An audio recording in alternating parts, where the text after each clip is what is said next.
তোমার চাইলে নুডলস সিদ্ধ করতে করতে টিকটক দেখতে পারো, এটা কোনো ব্যাপার নয়। এতে সিদ্ধ হওয়ার পাশাপাশি একদম নিচে পুরা লেগে যেতে পারে, আরো ফ্লেভার আসবে, কোনো সমস্যা নাই। যদি সেটা না চাও তাহলে নুডলসটা নামায় ফেলে ঠিক মতো।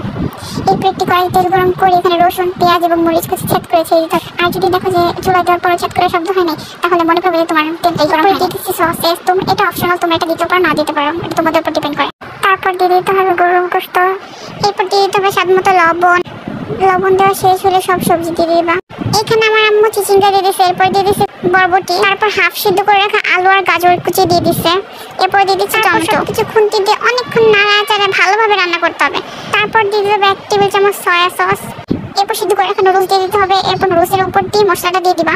মশলা দেওয়ার পরে লাস্টে দিতে হবে ক্যাপসিকাম, কারণ ক্যাপসিকামটা যদি একটু হাফ সিদ্ধ থাকে তাহলে এটা ফ্লেভারটা ভালো আসে আর খেতে অনেক মজা লাগে। যাই হোক, নুডলসটা খেতে কিন্তু অসাধারণ ছিল। So that's it for today. Ta-da! Allah Hafiz.